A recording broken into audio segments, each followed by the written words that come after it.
Mara, you need to come with us now. I have the right to remain silent. Everyone, stay back. Let us do our job. I'm filming this! You can't do this! I know my rights. Hands where I can see them, driver. This stop isn't a charity lane. Deputy Calder Vance ripped Mara Ellison's license from her fingers and flicked it onto the asphalt, his heel grinding it down like something meant to be erased. Look at her. He barked to the circle, forming fast. Big rig. No sense. Always hauling lies. Gage Rourke laughed and yanked her arms back, metal cuffs clamping too tight, twisting until her shoulders screamed. A phone lifted behind them, recording. Search her, Gage Rourke said. Bet she's hiding something. Mara's boots stayed planted beside her semi, jaw locked, eyes empty. In her ear, the hidden comm thumped once, urgent. Calder Vance leaned in, smug, unaware the woman held his fate. Before continuing, comment where in the world you are watching from, and make sure to subscribe because tomorrow's story is one you can't miss. The heat rippled off the asphalt as Mara Ellison pulled her black semi-truck into the rest stop. She'd been tracking this route for weeks, watching the pattern of suspicious vehicles that passed through like clockwork. The air conditioning died as she cut the engine, and sweat immediately began to bead on her forehead. Climbing down from the cab, Mara's boots hit the cracked pavement with a solid thud. She adjusted her fitted black t-shirt and reached for the manifest clipboard tucked behind her seat. Years of tactical training had taught her to stay aware of her surroundings while appearing casual. She noted the few other trucks scattered across the lot, the tired families shuffling in and out of the rest stop building. The pair of local police cruisers parked in the shade. A quick glance at her watch confirmed she was right on schedule for her routine stop. She flipped through the manifest pages, mentally counting down the minutes until her target should appear. That's when she heard the boots approaching. Well, well, what do we have here? The voice dripped with false friendliness. Deputy Gage Rourke swaggered toward her, thumbs hooked in his belt loops, a smirk plastered across his ruddy face. Don't see many lady truckers out here, especially not. He paused deliberately, looking her up and down. Mara kept her expression neutral. Afternoon, officer. Just checking my paperwork before heading out. A second set of footsteps approached from behind, slower, more measured. Deputy Calder Vance emerged like a shadow, his cold eyes studying her with calculated intensity. This is a rest stop, not a parking lot, he drawled. How long you planning to loiter here? Not loitering, sir. Standard safety check. Then I'll be on my way. Mara's tone remained professional, but she felt her muscles tensing.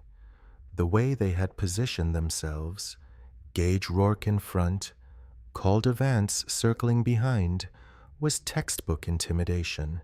Safety check, huh? Gage Rourke snorted. Sure you ain't running something else out of this truck? Lot of unusual activity in these parts lately. A small crowd of travelers had started to gather, watching the scene unfold. Mara saw a teenage girl pull out her phone recording. Good. My paperwork's in order, Mara said, holding out her commercial license. You're welcome to verify. Oh, we'll verify. All right, Calder Vance cut in, his voice dropping to a menacing whisper. He grabbed her wrist, twisting it slightly as he snatched the license. Funny thing about paperwork, sometimes it lies. Just like people, Mara's training screamed at her to counter his hold, to take control of the situation, but she couldn't blow her cover, not with so much at stake. She pressed her thumb against the tiny comm unit in her ear. 2 quick taps, their agreed-upon danger signal. "Sir, you're hurting my wrist," she said loudly, making sure the gathering crowd could hear. "I've shown you my license. There's no reason for shut your mouth," Gage Rourke barked, his fake friendliness evaporating, "getting real tired of your attitude, acting all high and mighty with that fancy truck. We know what kind of trouble passes through here." More phones had appeared in the crowd. Calder Vance's grip tightened painfully. "Maybe we ought to do a full search," he suggested, voice silky with threat. "See what you're really hauling, unless you want to tell us now who you're working for." Mara's heart raced, but her face remained calm. They were fishing, trying to provoke her. Did they suspect something, or was this just their normal abuse of power? Either way, she couldn't risk the operation. Months of work, dozens of potential victims' lives on the line. "I work for myself," she stated firmly. "I've done nothing wrong, and you have no probable cause, for the movement was lightning fast." Calder Vance yanked her arm behind her back while Gage Rourke stepped in close, blocking the crowd's view. "Resisting an officer," Calder Vance announced loudly. "Always got to make it difficult, don't you people?" Mara's cheeks slammed against the hot metal of her truck as Calder Vance roughly cuffed her hands behind her back. The steel bit into her wrists. She could take them both down. The positioning was perfect for a sweep and disarm. But the mission had to come first. Always the mission. That's when she heard it. The soft buzz in her ear, followed by words that made her blood run cold. "Abort the sting. You've been made. We're compromised." The cruiser's vinyl seat stuck to Mara's skin as she watched a drop of blood from her split lip fall onto the dark upholstery. Deputy Calder Vance drove with one hand on the wheel, the other resting casually on his gun, a deliberate show of power. In the passenger seat, Deputy Gage Rourke kept turning around to leer at her. "Bet you ain't so tough now, are you?" Gage Rourke taunted, his face red with satisfaction. "All that attitude just got you a nice trip downtown." Mara remained silent, using the bumpy road as cover to slowly work her cuffed hands toward her ankle.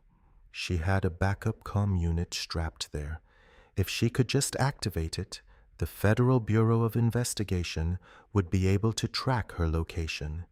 The main unit in her ear had already been discovered and crushed under Calder Vance's boot at the rest stop. "I wouldn't do that if I were you." Calder Vance's cold voice cut through the air. His eyes met hers in the rearview mirror. "Whatever you're reaching for, stop now." Mara froze. Calder Vance pulled the cruiser over sharply, gravel crunching under the tires. Before she could blink, he was at the back door, yanking it open.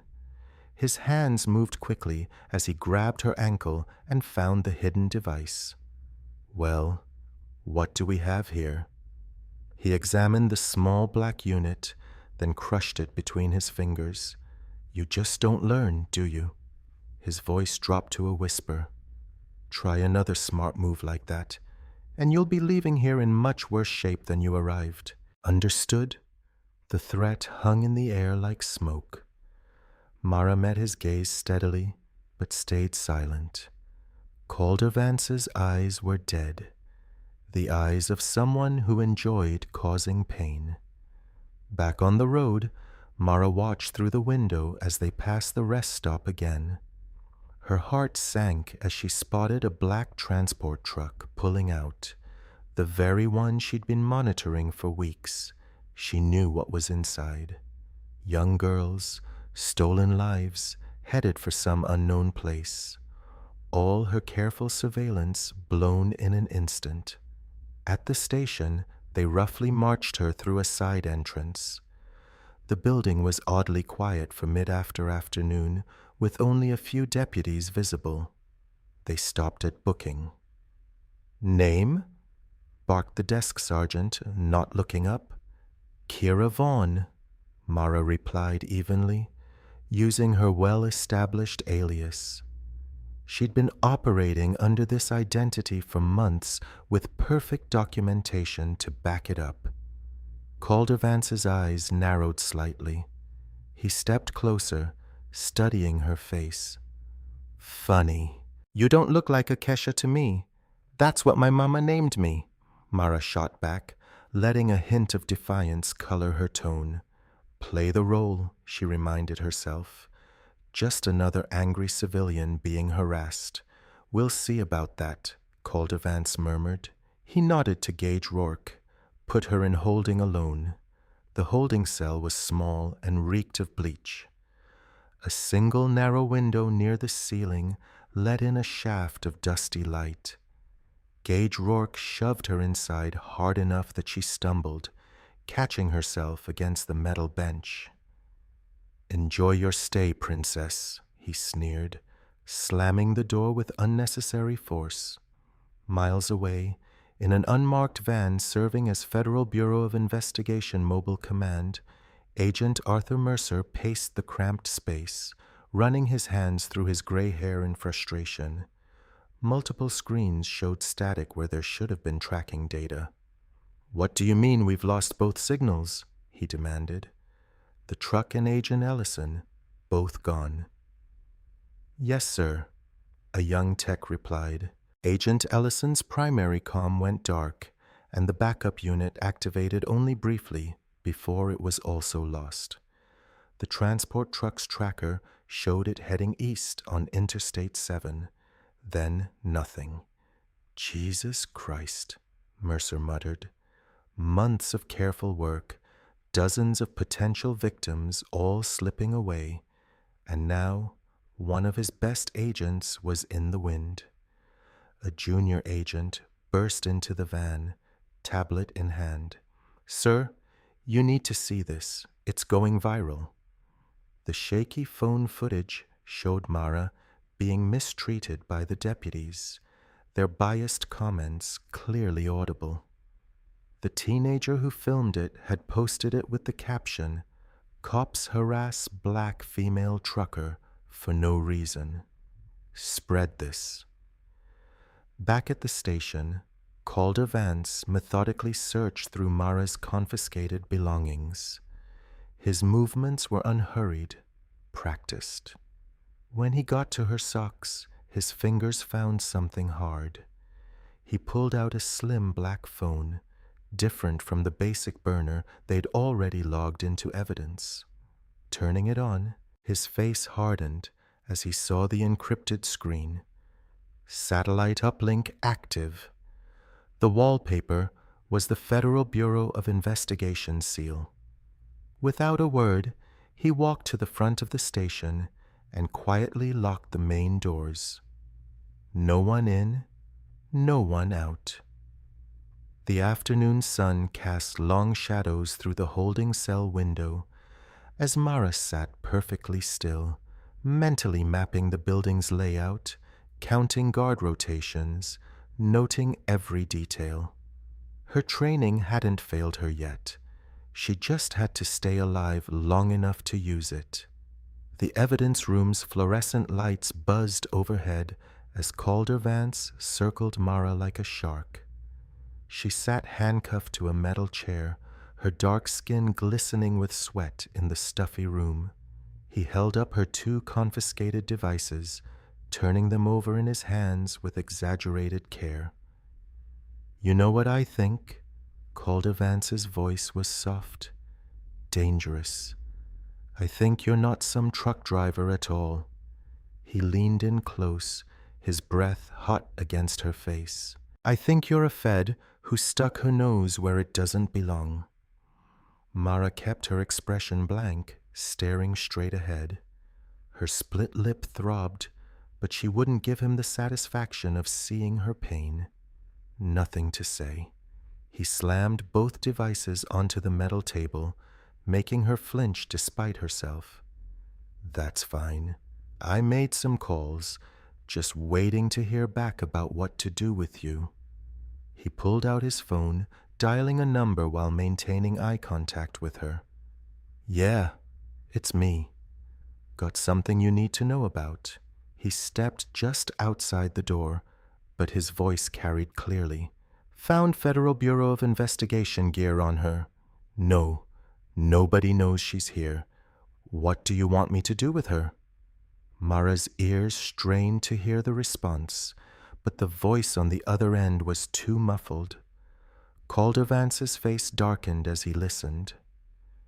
Meanwhile, in the dispatch room, Officer Rafael Ortega pretended to file paperwork while watching the scene unfold through the glass partition. His hands shook slightly as he watched Calder Vance return to the evidence room. This wasn't right. None of this was right. Calder Vance stalked over to the room's thermostat, cranking it up. Gets mighty hot in here without air conditioning, he drawled. Especially in summer, especially when the ventilation's bad. He flicked off the lights, leaving only the dim glow from the hallway. And it's amazing how many equipment malfunctions we have. Cameras, air conditioning, lights. Anything could happen and nobody would know. Sweat rolled down Mara's back, but she kept her breathing steady. She'd endured worse in ranger training. The darkness didn't scare her. It was an advantage if she could get free. Down the hall, Deputy Gage Rourke sat at a computer terminal, methodically deleting security footage. His pudgy fingers moved quickly across the keyboard, erasing every trace of their encounter with Mara at the rest stop. He'd done this before. Agent Arthur Mercer's voice crackled through the precinct's main phone line for the third time in an hour. This is Senior Federal Bureau of Investigation Agent Mercer. I need to speak with your commanding officer immediately. The desk sergeant's response was rehearsed. Sorry, sir. Sheriff's out of town. Can't help you. This is a federal matter. Click. The line went dead. Back in the evidence room, Calder Vance pulled up a chair, sitting backwards on it to face Mara. You know what happens to people who threaten our operation? He pulled out his knife, using it to clean under his fingernails. They tend to disappear. There are a lot of isolated places around here, places where people disappear. Mara's muscles tensed imperceptibly. She'd mapped 4 possible exits, noted the weak point in her handcuffs, counted the steps to the door. She just needed the right moment. Officer Ortega walked past the evidence room for the 3rd time, his conscience eating at him. Through the door's window, he saw Calder Vance threaten Mara with the knife. Ortega's hand instinctively moved to his phone, then dropped away. Who could he even call? The whole department was corrupt. Still nothing to say? Calder Vance moved the blade close enough to make the threat clear. No Federal Bureau of Investigation buddies coming to save you? No backup team about to burst in? Mara met his gaze steadily, her silence more powerful than any words. She could smell the fear beneath his bravado, the desperate smell of a man who knew his time was running out. Calder Vance stood abruptly, shoving the chair away. He paced the room like a caged animal, growing more agitated by her continued silence. You think you're tough? You think you can wait us out? He grabbed her jaw roughly. Nobody knows you're here. Nobody's coming for you. And by tomorrow, nobody will even remember you existed. Gage Rourke appeared in the doorway, his face shiny with nervous sweat. All the footage is gone. Clean as it gets. Good. Calder Vance released Mara's face, wiping his hand on his uniform as if touching her had dirtied it. Get the van ready. We move her tonight. The room grew darker as the sun set outside, shadows creeping across the floor like spilled ink. Mara's lip had split open again, drops of blood falling steadily onto the concrete. The metallic smell mixed with the musty evidence room air. Calder Vance leaned down, his lips almost touching her ear. "You're not getting out of this town. You know too much." His whisper was barely audible as he straightened up and walked to the door. The lock clicked behind him with grim finality, leaving Mara alone in the darkness as her blood continued to drip onto the cold floor. The moonlight cast long shadows through the precinct windows as Officer Rafael Ortega stood outside the evidence room, his hand hovering over the door handle. Inside, he heard Mara cough, a wet, painful sound that made his stomach twist. The night shift was quiet. Only the hum of fluorescent lights and distant radio chatter broke the silence. His fingers trembled as he inserted the portable drive into his laptop. The backup server required his login credentials. Standard procedure that nobody ever bothered to check.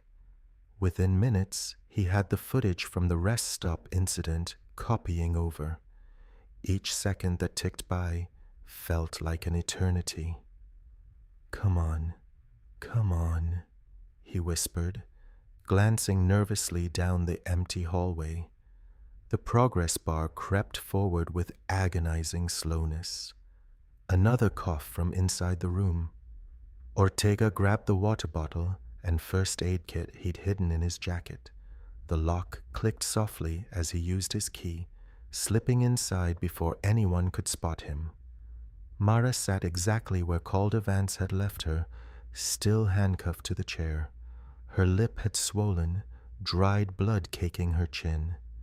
In the dim light, her eyes tracked his movement with sharp awareness that belied her battered appearance.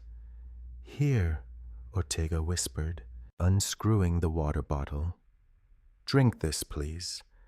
She studied him for a long moment before accepting, letting him hold the bottle to her lips. She drank deeply, some water spilling down her chin. "I know you're not just some truck driver," Ortega said quietly, setting down the first aid kit. "The way Calder Vance is acting. Something's wrong here, really wrong." Mara swallowed hard, her voice raspy. "If you don't get help soon, people are going to die." Her eyes bore into his. "Children in that black transport truck that left the rest stop. You understand what I'm saying?" Ortega's hand shook as he opened the first aid kit. "I copied the arrest footage before Gage Rourke could get to all of it. But I don't know who to trust. The whole department." "Call this number," Mara whispered, reciting digits. "Ask for Mercer. Tell him exactly where I am, and that Calder Vance is involved directly. He'll understand." Outside in the parking lot, car doors slammed. Ortega peered through the window to see Calder Vance striding toward the tree line behind the station, his uniform replaced by dark civilian clothes. 3 men waited in the shadows, their faces obscured by ski masks despite the summer heat. "Jesus," Ortega breathed, ducking down. He watched as Calder Vance pulled an envelope from his jacket, handing it to the tallest masked figure. Their voices carried faintly through the night air. "Federal Bureau of Investigation agent needs to disappear." Calder Vance's words drifted in fragments. No traces. Cash changed hands. The masked men nodded and melted back into the darkness. Calder Vance stood watching them go, then checked his phone and smiled. Miles away in an unmarked surveillance van, Agent Arthur Mercer stared at his monitor in growing horror. The tracking signal from Mara's backup phone had just flatlined. Not just blocked, but completely dead. He tried triangulating her primary comm unit again. Nothing. "Something's wrong," he muttered, grabbing his keys. "Call the state police. I want backup at that station now. His team scrambled to comply, but Mercer knew they were too far away. Whatever was happening at that precinct, Mara was on her own. Back in the evidence room, Ortega helped clean Mara's split lip with antiseptic wipes. I'll make that call as soon as my shift ends. 2 hours. Just hang on. Earlier is better, Mara said. But I've got my own plans. She nodded toward the water bottle he'd brought. Leave that when you go. Ortega frowned, but didn't ask questions. He packed up the first aid kit and moved to the door. I'll keep watch. Try to buy you some time. As soon as he left, Mara went to work. Her fingers, though numb from the tight cuffs, managed to grip the metal bottle cap. The vent cover above her was old, its screws loose from years of vibration. One by one, she began working them free.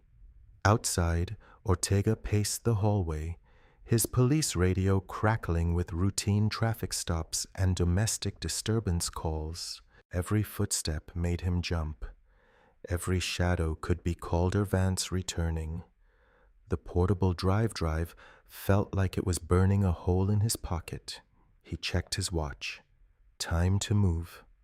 The fluorescent lights flickered inside the empty gas station as Mara worked quickly at the manager's computer. Her stolen police credentials had gotten her through the back door, and her signal jammer ensured no alarms would reach dispatch. The morning sun streamed through dirty windows, casting long shadows across the empty aisles. Her fingers flew across the keyboard, accessing the regional security network. Years of Federal Bureau of Investigation, cybersecurity training had taught her how to navigate these systems blindfolded. The screen filled with camera feeds from every major intersection and business along Highway 15. Come on, where are you? She muttered, scanning through hours of footage. Her side throbbed where she'd stitched herself up, but she pushed the pain aside. A flash of black caught her eye. There, the transport truck exactly as she remembered it. No plates, heavily tinted windows, custom exhaust stack. She tracked its movement through multiple cameras, watching it turn east onto County Road 86 before disappearing into an industrial zone. The meat packing plant stood out immediately. Officially closed for 3 years, but satellite imagery showed recent tire tracks and power usage. Perfect cover for trafficking operations, remote location, soundproof walls, cold storage units. Her jaw clenched as she thought about what might be happening inside. Mara pulled out her burner phone and dialed the Federal Bureau of Investigation's secure line. 3 rings, then a click. This is Agent Ellison. Authentication code Sierra 947. I need immediate backup at the line crackled with static. A distorted voice cut in. Sorry, Agent Ellison. Line's been temporarily disconnected. Her blood ran cold. She recognized that voice. Deputy Gage Rourke. Someone at the Bureau was feeding them information. Her own agency had been compromised. Back at the sheriff's station, Officer Ortega stood in the doorway of Gage Rourke's office, holding a print out of the fake suicide note. This is wrong, Ortega said, his voice steady despite his racing heart. We both know she didn't write this. Gage Rourke's face darkened as he stood up from his desk. You need to learn when to shut your mouth, rookie. I'm calling internal affairs. This whole department needs Gage Rourke's fist connected with Ortega's stomach before he could finish. The younger officer doubled over as Gage Rourke grabbed him by the collar. You ain't calling nobody. Gage Rourke snarled, dragging Ortega down the hallway. They reached a storage room filled with old files and equipment. Take some time to think about your career choices. The door slammed shut. The lock clicked. Ortega pounded on the metal surface, but the soundproofed room swallowed his shouts. Miles away, at an isolated stretch of highway, Deputy Calder Vance stood over the body of the transport truck's driver. The man had outlived his usefulness. Loose ends needed tying up. Calder Vance wiped his knife clean and took the keys from the dead man's pocket. The truck's cargo was secure in the meat packing plant's cold storage. 7 girls, all underage, drugged and ready for processing. The buyers were already lined up, money transferred through offshore accounts. Everything was falling into place except for one loose end named Mara Ellison. Back at the gas station, Mara accessed a different system, the surveillance drone network used by local news stations. She'd borrowed the login credentials during her initial undercover work. The drones provided real-time aerial coverage of major roads and infrastructure. She guided one of the drones toward the meatpacking plant, keeping it high enough to avoid detection. The thermal imaging showed multiple heat signatures inside the building, small clusters that didn't move like adults. Her stomach turned. A black sport utility vehicle appeared on the feed, driving up the plant's access road. The vehicle stopped, and a familiar figure stepped out. Deputy Calder Vance, still in uniform, carrying a briefcase. He walked with the confidence of someone who owned the place. Because he did. Mara zoomed the camera in, recording everything. Calder Vance unlocked the main entrance and disappeared inside. Minutes later, lights came on in the administrative section. Through the windows, she could see him laying out papers on a desk, making calls, running his operation like any other business. "Got you," she whispered, saving the footage to a secure cloud server. This wasn't just a corrupt cop taking bribes or providing protection. Calder Vance was the mastermind, using his badge and department resources to run a sophisticated trafficking ring. The security cameras showed more vehicles arriving, expensive cars with tinted windows, buyers coming to inspect the merchandise. Mara's hands shook with rage as she watched men in suits being escorted inside by armed guards. She checked her weapons and ammunition one last time.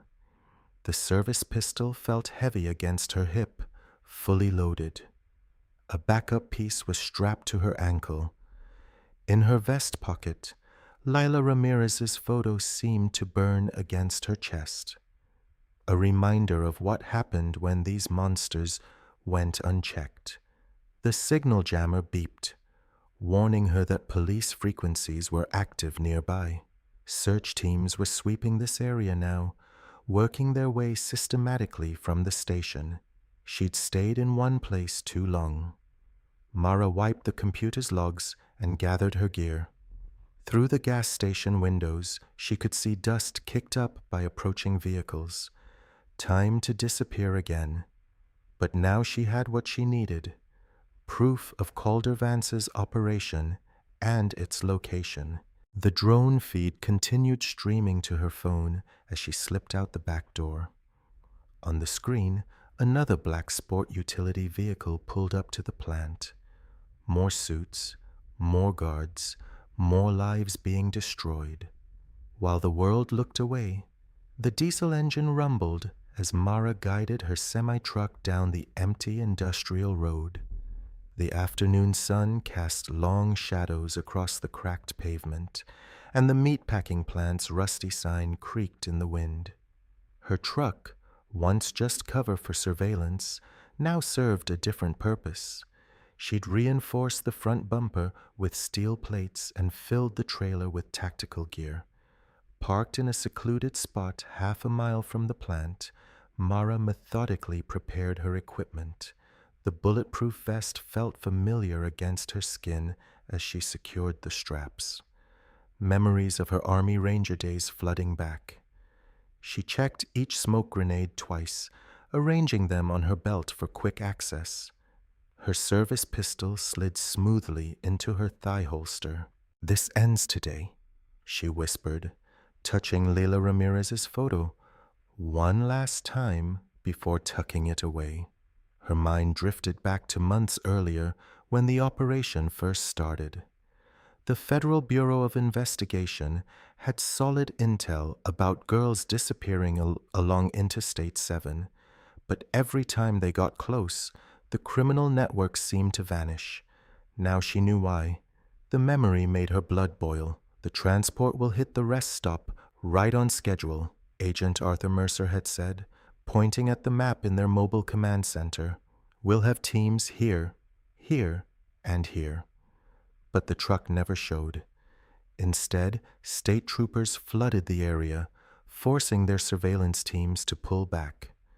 The same pattern repeated for weeks, their targets always one step ahead.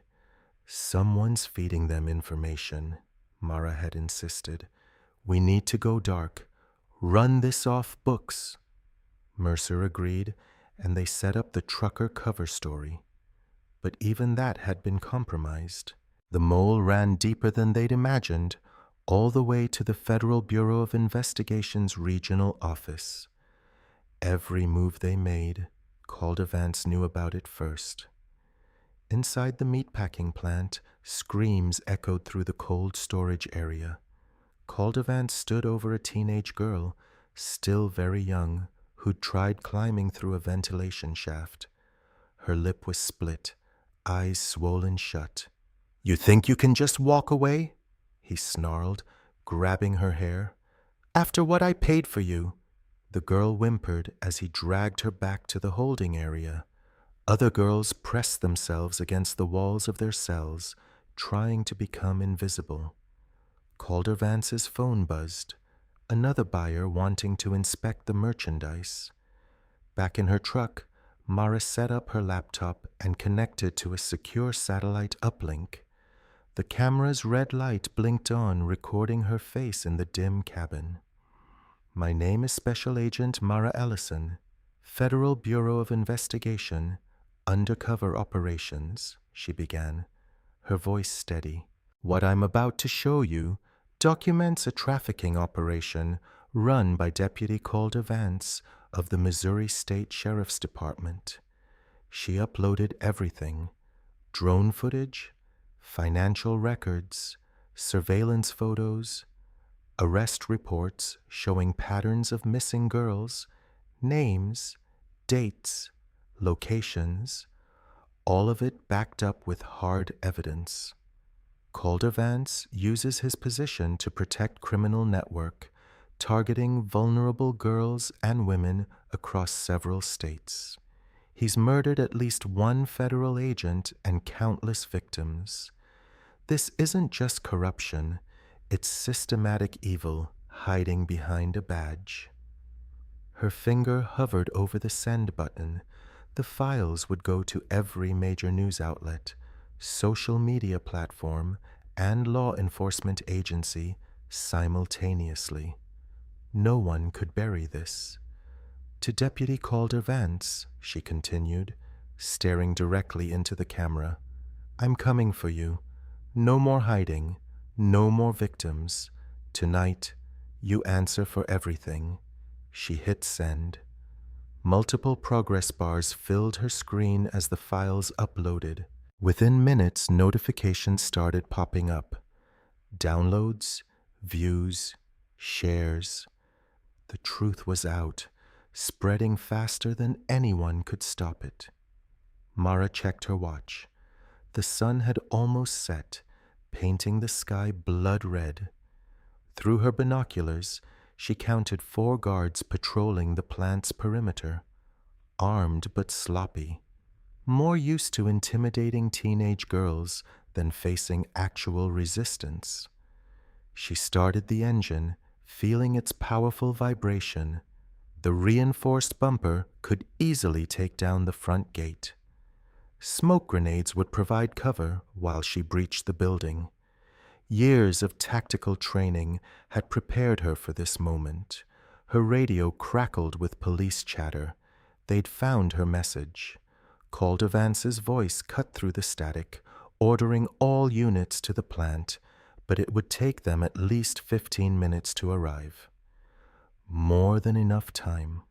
The truck's headlights cut through the gathering darkness as Mara accelerated down the access road. The guard at the gate barely had time to raise his weapon before 3 tons of steel slammed through the barrier. Metal screamed against metal as the gate crumpled under her bumper. Mara was already moving, pulling pins from smoke grenades as she leapt from the cab. The devices arced through the air, spreading thick white clouds across the loading dock. Confused shouts and gunfire erupted from multiple directions, but the bullets hit nothing but smoke. She moved through the smoke with controlled precision, stopping the first guard before the second could call for help. Through her tactical goggles, heat signatures showed the remaining guards easy clustering near the main entrance, exactly where she wanted them. More smoke grenades rolled across the concrete, creating a wall of cover. Mara moved like a shadow through the chaos, weapon raised, closing in on the building's entrance.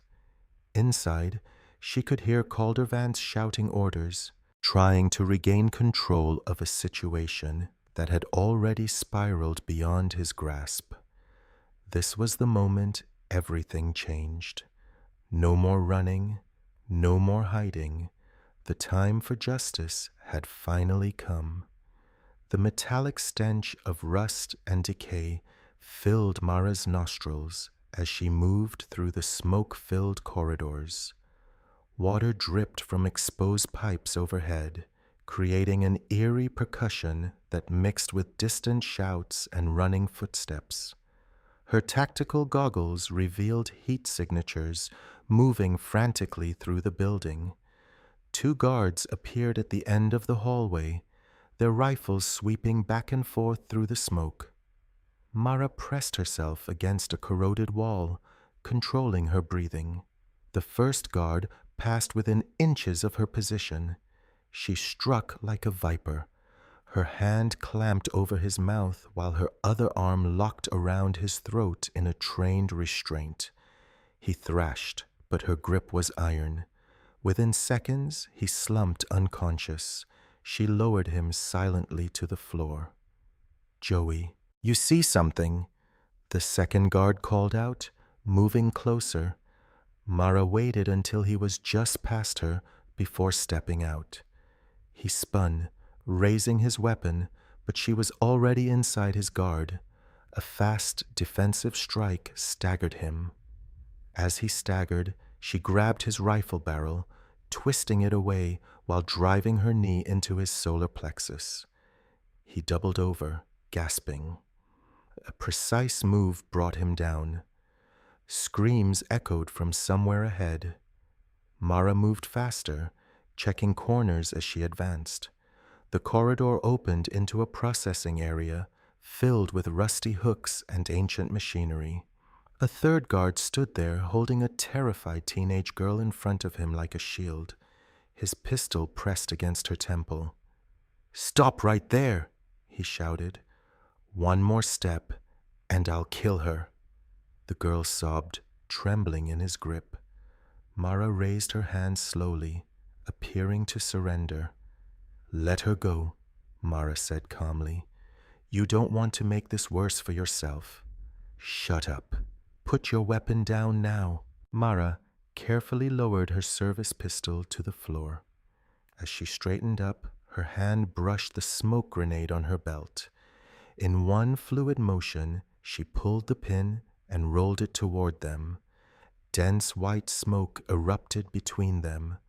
The guard instinctively loosened his grip on the girl. That split second was all Mara needed. She surged forward as the girl broke free, tackling the guard before he could aim. They crashed into a metal table. His pistol skittered away across the floor. The guard was bigger, but Mara had years of combat training. She blocked his wild punch and countered with sharp elbow strikes to his face. When he tried to grapple, she used his momentum against him, sweeping his legs and taking him down hard. A quick armbar hyperextended his elbow until something popped. He fell silent as she restrained him. "Are you hurt?" Mara asked the girl, who huddled against a wall. "No," she stammered. "There are others in the freezer. Show me." The girl led her to a massive walk-in cold storage unit. The heavy door was secured with a padlock. Mara shot it off and pulled the door open. The blast of frigid air carried the sounds of whimpering and quiet sobs. 12 girls huddled together on the frozen floor, dressed in thin clothes. The youngest couldn't have been more than 10. Their eyes were wide with terror as Mara entered. "I'm Federal Bureau of Investigation," she said softly, showing her badge. "I'm getting you all out of here. Can you walk?" They nodded, helping each other stand on trembling legs. Mara guided them through the smoke-filled corridors toward the loading dock where her truck waited. The trailer was equipped with emergency supplies, blankets, water, food, and first aid kits. "Stay quiet and stay together," she instructed as she helped them climb inside. "Lock this from the inside. Don't open it for anyone but me. I'll knock 3 times, pause, then twice more. Understand?" They nodded, wrapping themselves in blankets. Mara secured the trailer and headed back inside. On a security monitor near the loading dock, she spotted Calder Vance in what looked like a central office, barking orders into a radio. Suddenly, gunfire erupted from multiple directions. 4 men in tactical gear appeared at both ends of the corridor, rifles raised. Mara dove behind a concrete pillar as bullets chipped away at the edges. "You're dead, Fed," one shouted. "No way out." Mara touched her wounded side, feeling fresh blood. She'd lost too much already, but giving up wasn't an option. She pulled her last smoke grenade and threw it, using the cover to sprint toward a side passage. A rifle stock swung at her head. She ducked, grabbing the weapon and driving her knee into the attacker's groin. As he doubled over, she wrenched the rifle away and slammed the butt into his face. He went down hard. The second man charged, trying to tackle her. Mara sidestepped, using his momentum to throw him into a wall. His head crashed through a rusted pipe, releasing a spray of pressurized steam. He screamed, clutching his scalded face. More bullets forced her into a roll. Pain exploded in her leg as a round grazed her thigh. She came up firing, catching the third attacker in the shoulder. He dropped his weapon, stumbling backward. The fourth man had a clear shot. Mara threw herself sideways as his rifle barked. The bullet missed her head by inches. She crashed through a rotting drywall partition, buying precious seconds. Her hands found a length of broken pipe. When he stepped through the hole after her, she swung it like a baseball bat, connecting hard enough to drop him. Steam continued spraying from the ruptured pipe, filling the corridor with scalding mist. Somewhere in the distance, flames began to lick at exposed insulation. The fire would spread quickly through the old building, gritting her teeth against the pain in her leg. Mara checked her weapon and started limping toward the central office. Each step sent fresh agony through her thigh, but she pressed on. Calder Vance was waiting up ahead. It was time to finish this. The command office loomed ahead, its grimy windows flickering with fluorescent light. Mara pressed her back against the wall beside the door, steadying her breathing. Her leg throbbed where the bullet had grazed her, and fresh blood trickled down her side. She tightened her grip on her service pistol and kicked the door open. "Don't move," she commanded, sweeping her weapon across the room. Calder Vance stood behind a metal desk, his arm locked around a young girl's throat, a knife held close enough to terrify her. The girl couldn't have been more than 14, tears streaming down her face. "Well, well," the Fed found her way upstairs. Calder Vance's jaw dripped with contempt. His uniform was splattered with blood. Not his own. "Drop the weapon or she gets hurt." "You're surrounded." Calder Vance, Federal Bureau of Investigation. Tactical teams are already in position. Mara kept her voice steady, despite the burning in her wounds. "It's over." He laughed, a hollow sound that echoed off the metal walls. "You government garbage think you're so smart, always playing by the rules, filling out your little forms." The threat grew more serious, and the girl whimpered, "But I own this county. Have for years. Let her go. This is between us now." "Between us?" His face twisted with rage. "You have no idea what you've walked into. Your precious Agent Mercer found out the hard way. Wrapped his car around a tree about 6 hours ago." Mara's stomach clenched, but she kept her expression neutral. "You're lying." "Am I?" "Check your phone if you can find it. But I'm guessing you won't be getting any calls from Arthur anymore." Calder Vance's grin widened. "See, I've got friends in places you can't touch. People who make sure problems like you disappear." Big talk from a small-town cop hiding behind a child. Small town. He pressed the blade closer, making the danger unmistakable.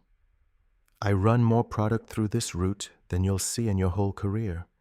Girls, drugs, weapons, whatever pays, and no Fed above my pay grade will touch me." Mara's eyes darted to a metal cup on the desk near Calder Vance's right hand. In one fluid motion, she fired at it. The cup exploded, spraying hot coffee across his face.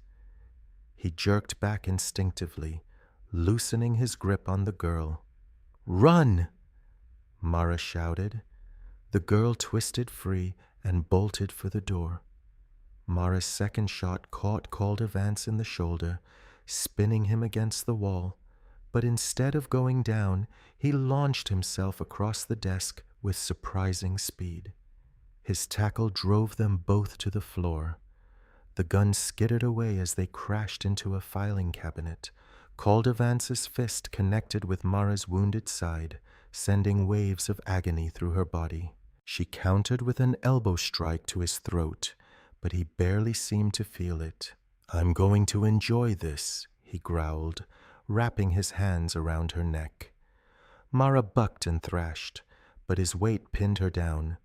Black spots danced at the edges of her vision as his thumbs dug into her windpipe. She clawed at his face, but he just squeezed harder. Her hand found a loose piece of metal on the floor, part of a broken chair. She swung it desperately, catching him in the temple. His grip loosened for a split second. That was all she needed. Mara drove her thumb deep into his eye socket. Calder Vance screamed, rearing back. She planted her foot against his chest and kicked hard, sending him stumbling backward. Before he could recover, she tackled him into a support beam. He struck the steel beam and stumbled hard. They grappled on the floor, trading savage blows. Calder Vance fought like a cornered animal, all technique abandoned in favor of raw brutality. He caught her with a wild punch that hurt her lip. She answered by driving her knee into his groin.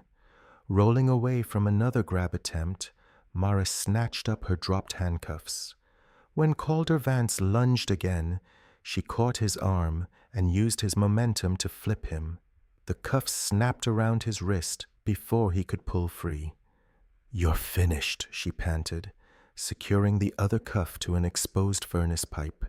"You fool!" By his words cut off as she slammed his head against the pipe. "Shut up!" Mara wiped blood from her mouth and activated the body camera clipped to her vest. The red light blinked, indicating it was streaming live. Calder Vance thrashed against the cuffs, spitting curses. His face was bruised, and blood marked the side of his forehead. Mara looked directly into the camera lens. Her voice was raw, but unwavering. "This is who your heroes really are." In the distance, police sirens began to wail. Orange flames reflected off the office windows as the fire spread through the lower levels of the plant.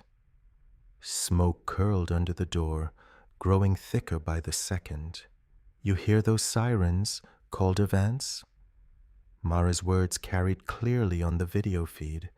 "That's the sound of your empire burning down. Every trafficking route, every dirty cop, every piece of evidence you tried to bury, it's all coming to light." He lunged at her again, the cuffs clanking against the pipe. "I'll kill you for this." "No." She stood over him, eyes hard.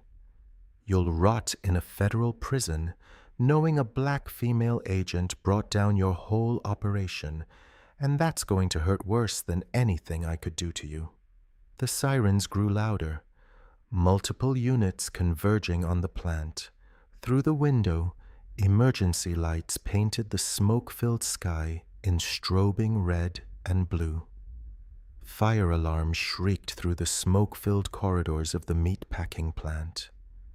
Mara stood over Calder Vance, her body camera still streaming while emergency lights painted the office in surreal flashes of red. "Those girls you tried to sell?" She pressed her boot against his shoulder, making him whiz. "They're going home to their families. But you're never seeing daylight again." The building trembled as another explosion rocked the lower levels. Smoke poured through the vents, thick and acrid. Outside, a police helicopter spotlight swept across the windows, and dozens of voices shouted commands through bullhorns. "Federal Bureau of Investigation. This is a federal operation. All units, hold position." Mara grabbed Calder Vance's keys and unlocked the cuffs from the pipe, quickly, resecuring them behind his back. "On your feet," she ordered, hauling him up. "We're walking out of here." "You're dead." He snarled through bloody teeth. "You hear me? Dead." She shoved him toward the door. "Keep talking. The whole country's watching your meltdown live." They emerged into the hallway as state police in tactical gear rushed up the stairs, weapons raised. "Federal agent," Mara called out, holding up her backup badge. "I have 12 victims secured in my truck outside. They need immediate medical attention." "Ma'am, we've got ambulances standing by," one officer responded, training his rifle on Calder Vance. "The building's about to go up. We need to evacuate now." Mara pushed Calder Vance forward, keeping pressure on his wounded shoulder. The stairwell was filling with smoke, making visibility poor. She could hear the girls coughing in her truck outside, scared voices carrying through broken windows. They reached the ground floor as federal marshals burst through the main entrance. Fire crews attacked the blaze with high-pressure hoses, creating a wall of steam and smoke. Mara's legs trembled from blood loss, but she maintained her grip on Calder Vance. "Get those girls out first," she shouted to the rescue teams. "My truck's parked against the north wall. Medics rushed past with stretchers and oxygen tanks. The girls emerged one by one, wrapped in emergency blankets, some barely conscious from the cold of the storage unit. Others clung to each other, sobbing as paramedics guided them to waiting ambulances. Calder Vance tried to twist away in the chaos, but Mara drove her knee into the back of his leg. "Don't even think about it," she growled. A familiar voice cut through the noise. "Agent Ellison." Officer Ortega pushed through the crowd, his face bruised and uniform torn. He clutched a portable drive in his shaking hand. I got out, picked the lock after Gage Rourke left. I have everything. Deleted footage, phone records, internal communications. Federal agents immediately surrounded him, securing the evidence. Ortega looked at Calder Vance with disgust. "I recorded your calls too, Deputy. The ones about Agent Arthur Mercer."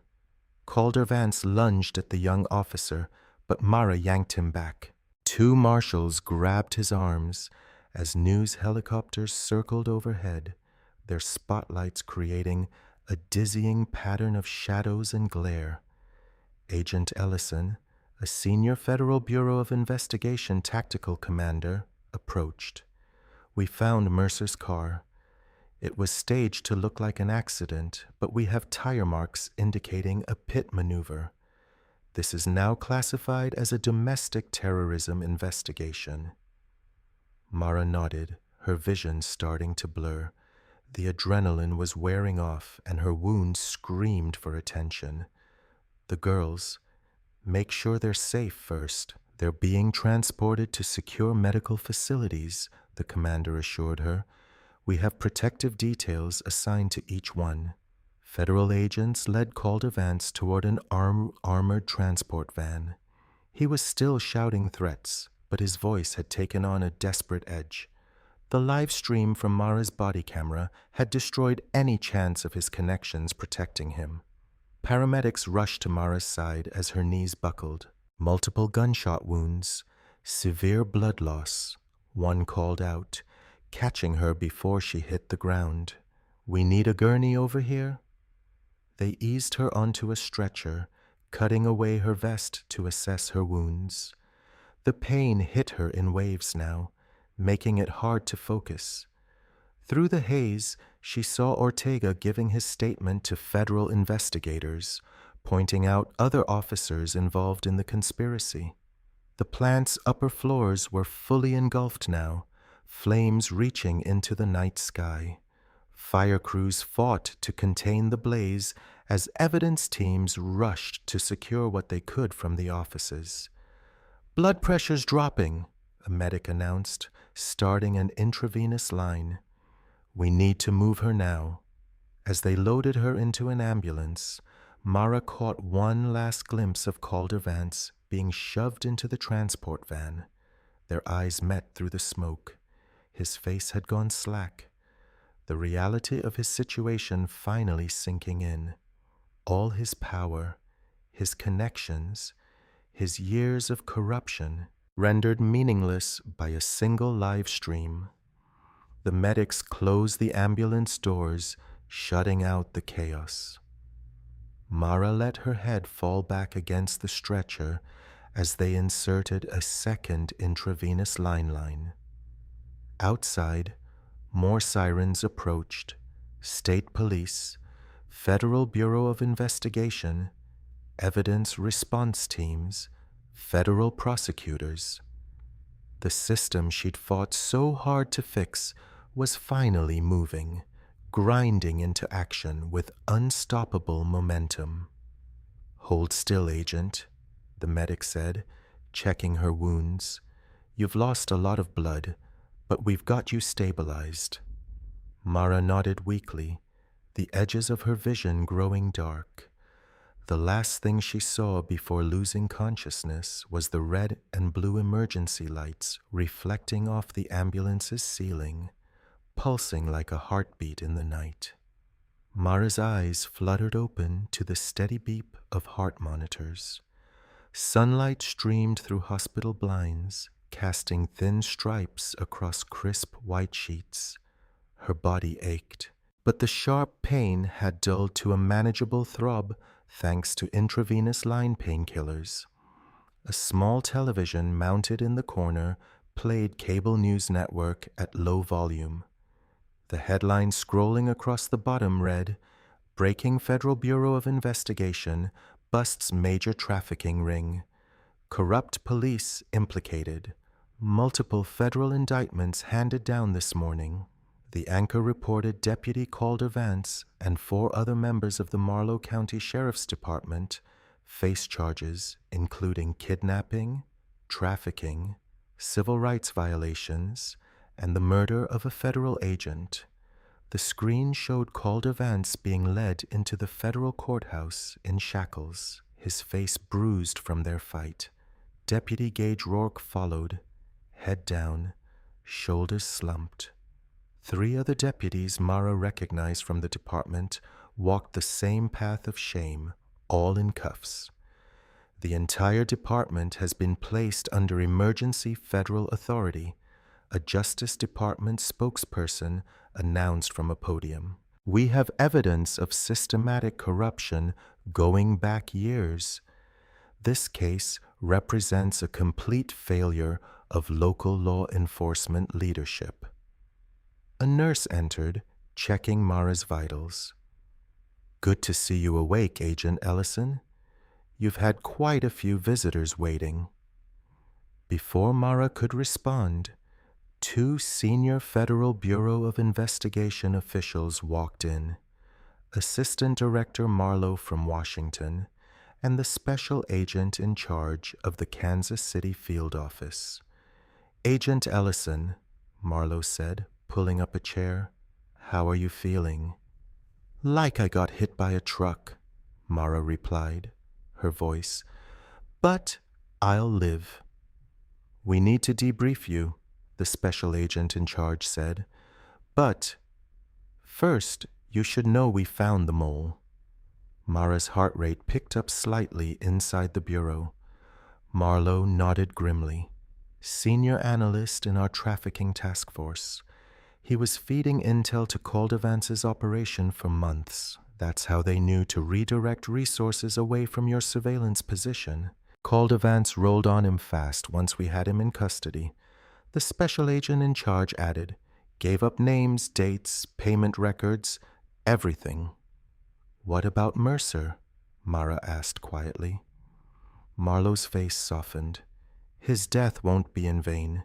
The evidence he gathered, combined with Officer Ortega's recordings and your live stream, it's bulletproof.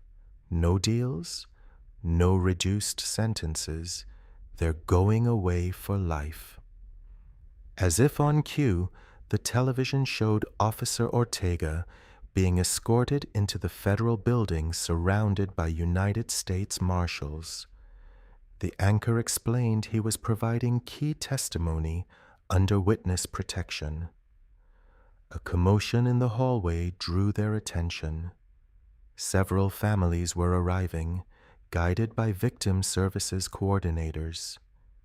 Mara recognized them from the missing persons files, parents of the girls she'd rescued.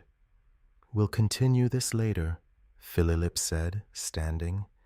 "You have some visitors who've been waiting to thank you." They left as a woman entered hesitantly. Her eyes were red from crying, but she smiled through tears. "Agent Ellison, I'm Elise Harlow. You saved my daughter, Cora." Mara remembered Cora, a young teenager, taken from a mall parking lot months earlier, one of the girls she'd found in that freezing storage unit. Sarah gripped Mara's hand. "The doctors say she'll recover. She's dehydrated, traumatized, but she's alive because of you." "How is she?" Mara asked softly. "Sleeping now. But she told us what you did, how you fought those men, got them all out." Sarah's voice broke. "We thought we'd never see her again." More parents filled the doorway, all with similar stories, their children stolen, hope fading, then suddenly returned to them. Mara listened to their tearful thanks, but her thoughts kept drifting to Mercer. If she'd been faster, smarter. The television drew her attention again. Calder Vance stood before a federal judge for his bail hearing, shoulders slumped in an orange jumpsuit. Your Honor, given the defendant's history of violence, intimidation of witnesses, and his extensive criminal network, the government requests detention without bail, the prosecutor argued. Your Honor, my client has deep ties to the community, Calder Vance's lawyer began. The judge cut him off. I've reviewed the evidence, Counselor, including Agent Ellison's live stream and Officer Ortega's recordings. Your client represents an ongoing danger to society. Bail is denied. Calder Vance's face twisted with rage as marshals led him away. The camera followed him until the courthouse doors closed. A doctor entered with fresh bandages. Time to check those wounds, Agent Ellison. As he worked, Mara watched more coverage unfold. The Federal Bureau of Investigation was conducting raids across 3 states, targeting other members of the trafficking network. Asset seizure teams descended on shell companies and hidden bank accounts. The entire operation was being dismantled piece by piece. Your sutures are holding well, the doctor said, but you need rest. No more heroics for a while. Mara nodded absently, her eyes still on the television. They showed Mercer's photo now, his official Federal Bureau of Investigation portrait in suit and tie. Killed in the line of duty, the anchor said. His sacrifice helped expose this criminal enterprise. Agent Ellison, a nurse, appeared with a phone. Call from the Federal Bureau of Investigation Director's office. They want to discuss your medal ceremony. Tell them later, Mara said quietly. I need some time. The nurse nodded and withdrew. Mara watched more parents arriving, heard more tearful reunions in nearby rooms. The pain and guilt over Mercer's death still gnawed at her, but seeing those families, maybe that was the best way to honor his memory, finishing what they'd started, making sure justice was served. The television showed Calder Vance one last time being led to a prison transport. The man who'd thought himself untouchable, now headed for a supermax cell. His kingdom of corruption had crumbled, exposed to the light of day. The anchor's words summed it up perfectly. A dark chapter in law enforcement history comes to an end. 3 weeks later, Mara stood at the base of the federal courthouse steps, adjusting her crisp Federal Bureau of Investigation dress uniform. News vans clogged the streets, their satellite dishes reaching toward the morning sky. 2 distinct crowds had formed, trafficking survivors and their families on one side, supporters of the accused officers on the other, held apart by barricades and federal marshals. Agent Ellison, reporters shouted, thrusting microphones forward. Any comment on today's proceedings? She walked past them silently, flanked by Federal Bureau of Investigation protective detail. Her wounds had mostly healed, though her ribs still ached when she breathed deeply. The courthouse's heavy doors swung open, revealing the metal detectors and security checkpoints within. Inside the packed courtroom, Mara sat in the front row behind the prosecution table. Calder Vance and his co-defendants filed in, wearing orange jumpsuits, chains rattling. Deputy Gage Rourke wouldn't meet anyone's eyes, but Calder Vance stared directly at Mara, his face a mask of hatred. All rise, the bailiff called, as Judge Maribel Sutton, no relation to the fallen agent, took the bench. The United States District Court for the Eastern District of Missouri is now in session. The prosecutor's opening statement was devastating. "This case isn't just about corruption," she began. "It's about power and its systematic abuse, about officers sworn to protect who instead became predators." When Mara took the stand, the courtroom fell silent. She spoke clearly, methodically, describing the initial confrontation at the rest stop. The viral video played on screens throughout the courtroom. Calder Vance shoving her against the truck, Gage Rourke laughing as they violated her rights. "And what happened after they took you to the station?" the prosecutor asked. "Deputy Calder Vance isolated me in a holding cell," Mara testified. "He turned off the air conditioning, cut the lights, said he could make me disappear and no one would know." She recounted her escape through the vents, the shootout in the woods, finding Agent Arthur Mercer's body. Her voice remained steady as she described storming the meatpacking plant, freeing the imprisoned girls, and her final confrontation with Calder Vance. The defense attorney tried to rattle her on cross-examination. "Isn't it true you violated department policy by acting alone? That you endangered those girls with your reckless actions?" "I followed Federal Bureau of Investigation protocols for compromised operations," Mara replied calmly. "When faced with imminent danger to trafficking victims, agents are authorized to take immediate action." Officer Ortega testified next, his hands shaking slightly as he described years of witnessing abuse and corruption. "There was a code of silence, Signs, he explained. Anyone who spoke up disappeared or had their lives destroyed. Calder Vance ran the department like his personal crime syndicate. The prosecution played his secret recordings, deputies discussing payoffs, trafficking routes, ways to cover up misconduct. Gage Rourke slumped lower in his chair with each damning piece of evidence. A teenage girl testified from behind a privacy screen, her voice quavering. "They kept us in that freezing room for days. No food, no blankets. When we cried, they'd hurt us worse." Other survivors followed, each account more horrifying than the last. Financial records revealed a complex web of shell companies and offshore accounts. Money flowed from trafficking operations through corrupt police departments in Missouri and Illinois. The prosecution connected every dollar to specific crimes, bribes, murders, kidnappings. "This wasn't just a few bad officers," the prosecutor explained.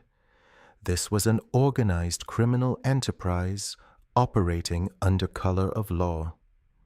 During a brief recess, Calder Vance tried to stare down a witness in the hallway. Marshals immediately tackled him as he lunged forward, dragging him back to holding. The judge cited him for contempt. The jury received the case, and before long they had reached verdicts on all counts. The courtroom buzzed with tension as the four women stood. On the count of conspiracy to commit kidnapping, guilty. On the count of trafficking, guilty. On the count of civil rights violations, guilty.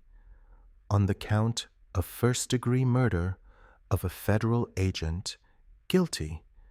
The litany continued. Guilty on every charge for every defendant. Gage Rourke began sobbing openly. Two other deputies slumped forward in defeat. Calder Vance sat rigidly, jaw clenched as his empire crumbled. Judge Mercer's voice cut through the murmurs. "Deputy Calder Vance, please rise." He stood slowly, chains clinking. "You have committed crimes that shocked the conscience," she began. You used your badge as a weapon against the vulnerable. You betrayed every principle of law enforcement and basic human decency. The harm you've caused cannot be measured. She paused, fixing him with a steely gaze. This court sentences you to life imprisonment without the possibility of parole, to be served at Administrative Maximum Facility in Florence Supermax Facility. You will spend the rest of your days in a concrete box, forgotten by the world you terrorized. The judge turned to address the other defendants. Gage Rourke received 40 years. The remaining deputies got 30 each.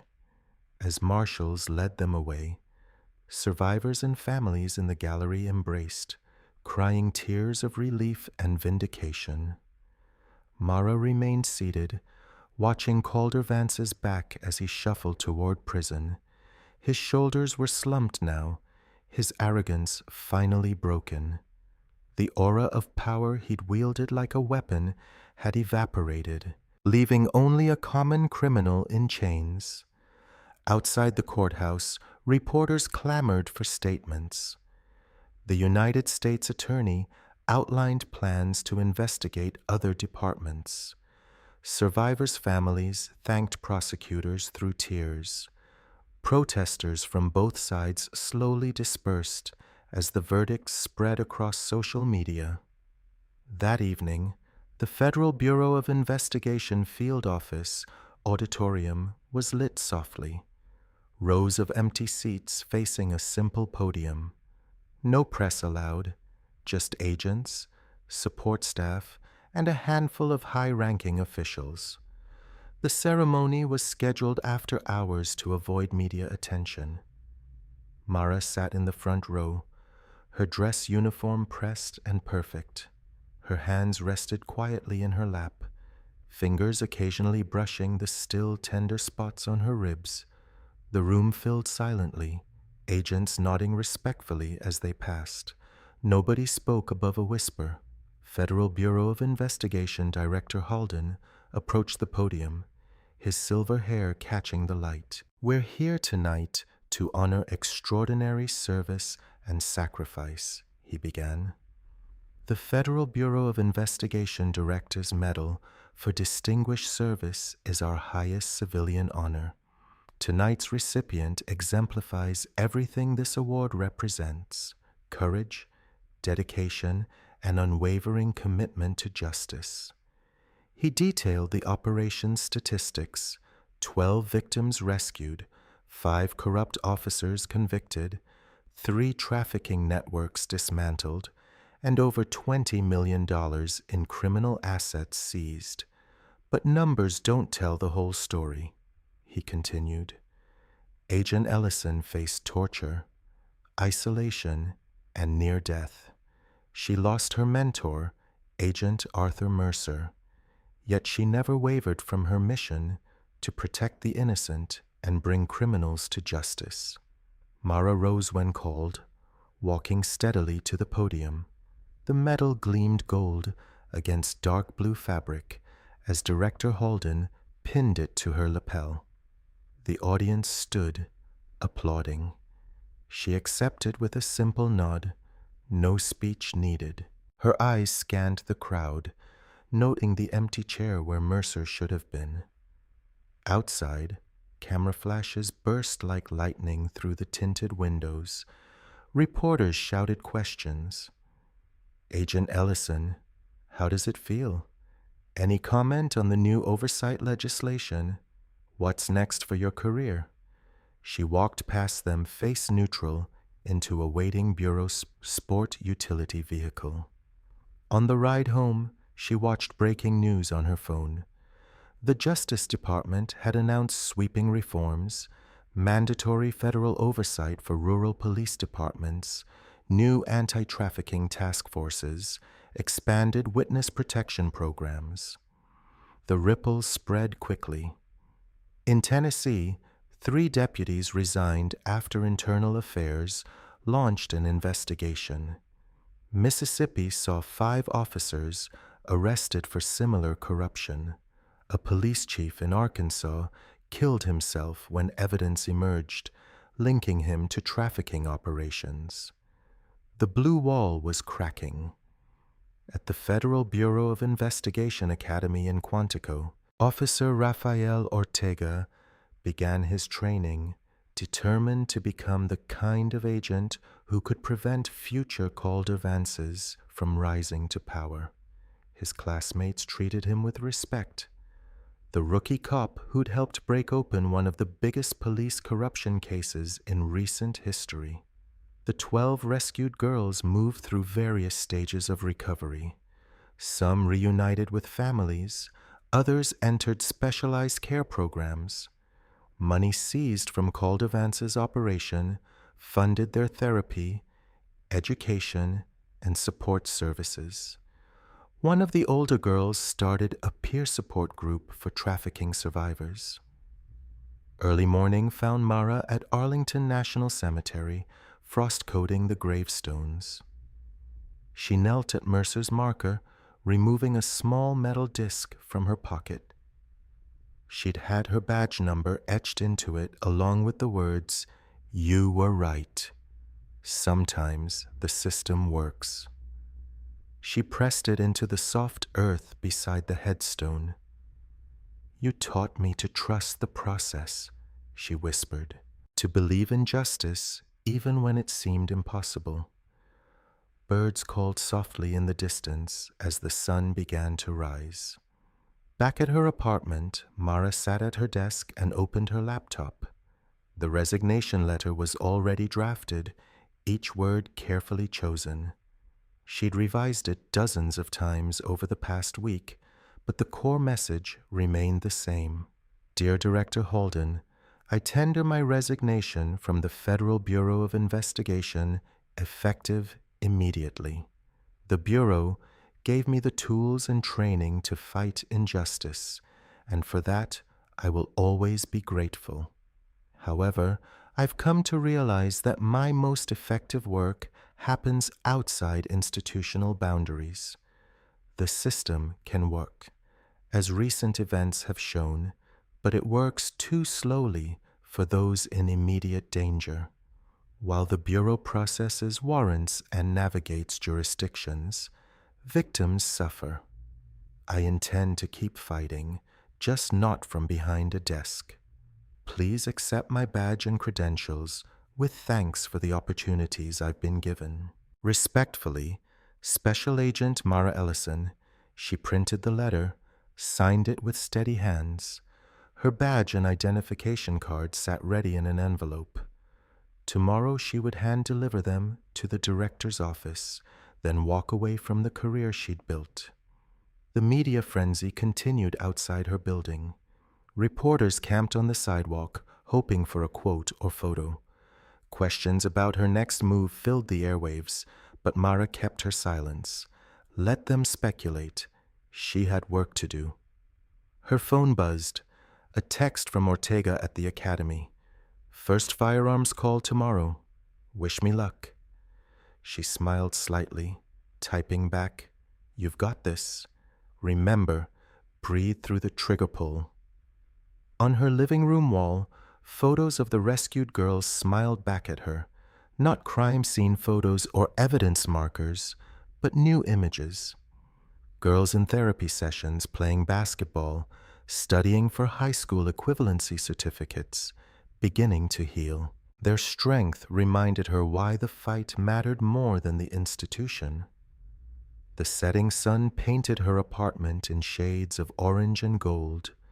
Tomorrow she would start a new chapter, but tonight she allowed herself to rest, knowing she'd kept her promise to Mercer, to never stop until justice was served. Sometime later, the rising sun painted golden streaks across a busy truck stop off Interstate 40. The place hummed with morning activity. Families grabbing breakfast, truckers checking manifests, tourists stretching their legs. A gleaming black semi stood apart from the others, its polished surface reflecting the dawn light. The truck's trailer bore a new logo in silver and blue: Second Chance Recovery and Response, Rescue Operations Division. Below it in smaller text, Licensed Security Services, Federal Contractor Status B7. Mara Ellison stepped down from the cab, wearing the same style black shirt and tactical pants she'd always favored. Her boots hit the pavement with familiar confidence. The badge on her hip wasn't Federal Bureau of Investigation anymore. It displayed the credentials of her own organization, fully licensed and legally sanctioned to conduct rescue operations. She moved to the back of the trailer where 4 other people waited. Rafael Ortega, now a certified field agent, checked communication gear alongside Arden Cho, a former state prosecutor who'd quit to join Mara's team. 2 other volunteers, both combat veterans with medical training, organized supplies, and tactical equipment. "Morning brief in 5, Mara announced, her voice carrying the same quiet authority it always had. Latest intel just came in. A radio played from a nearby maintenance bay, the morning news filtering through static. Former Deputy Calder Vance's appeal was denied by the Federal Circuit Court yesterday. His life sentence stands. In related developments, 3 more officers connected to his trafficking network were convicted last week in Tennessee. Mara allowed herself a small nod of satisfaction before turning back to her team. The system was working slowly but surely, grinding forward. But she'd learned that justice needed both institutional power and direct action. That's why she'd created this organization. The trailer's interior looked nothing like its exterior. Custom-built compartments housed surveillance equipment, medical supplies, and defensive gear. Everything legally registered and properly licensed. No more working in shadows. Now they operated in full daylight with proper authority. Target location is confirmed, Ortega reported, pointing to a map display. Local law enforcement is already notified of our contracted status. No jurisdictional issues this time. Sarah added, "Warrants are clean. Judge Winslow signed off personally. We've got full authority to enter and secure." Mara checked her own equipment, radio, protective vest, first aid kit. Everything in its place. Everything by the book. The weight felt familiar but different now. This was her operation, her rules, her way of doing things right. A yellow school bus pulled into the lot, stopping briefly. A teenage girl bounded down the steps, wearing a backpack covered in colorful pins. She was one of the 12 they'd rescued from Calder Vance's operation. Now she lived with a foster family nearby, attending regular school, rebuilding her life. She spotted Mara and waved enthusiastically. Mara returned the wave, remembering how this same girl had huddled terrified in that meatpacking plant 6 months ago. The transformation still amazed her. What safety and support could do for a wounded heart. "You coming to group tonight?" the girl called out. She attended a survivor support program that Mara's organization helped fund. "Not tonight," Mara answered, "but I'll be there next week. Keep working on that history project." The girl beamed and hurried back onto the bus. Mara watched it pull away, carrying its precious cargo of normal teenage life and second chances. Inside the trailer, her team finished their preparations. Each person knew their role, their responsibilities. No cowboys, no loose cannons, just trained professionals doing necessary work within the law. The radio continued its morning report. Federal oversight programs have now been implemented in 17 rural police departments across several states. Officials credit the Calder Vance case with exposing systemic weaknesses. Sarah muted it with a grimace. Still can't believe how deep it went. That's why we're here, Mara replied. To make sure it doesn't happen again. Their organization had grown quickly, funded by private donors and government contracts. They provided security for domestic violence shelters, ran extraction operations for trafficking victims, and trained local law enforcement in proper procedures. Everything above board, everything documented. The morning sun climbed higher as they finished their preparations. Truckers passed by, nodding respectfully at the logo on their trailer. The organization's reputation had spread. They were known as the ones who got things done right. Ortega checked his watch. Time to move. Mara gathered her team for final instructions. Each operation followed strict protocols. Safety first. Legal compliance absolute. Documentation complete. No corners cut. No rules bent. They'd learned that justice worked best in the open. A message buzzed on Mara's phone. Another thank you from a family they'd helped reunite last week. She tucked the phone away, focusing on the task ahead. The gratitude was nice, but the work itself mattered most. The team loaded up, equipment secured, plans confirmed. Mara climbed into the driver's seat, adjusting mirrors with practiced ease. The engine rumbled to life, powerful and ready. She pulled out onto the highway, sun at her back, law and truth riding with her. The black truck merged smoothly into morning traffic. Just another vehicle on the road, but its purpose was clear, its mission vital. This story leaves a simple lesson. Dignity is not something another person gets to hand out or take away. Real courage is not always loud. Sometimes it is the quiet choice to stay steady, protect the vulnerable, and let truth do what fear never can. Every action has weight. Cruelty leaves marks, but kindness can become shelter, and responsibility can become a road back to justice. When we see someone being treated unfairly, our silence matters, but so does our courage. A better world begins when ordinary people choose to notice, choose to care, and choose to stand with what is right.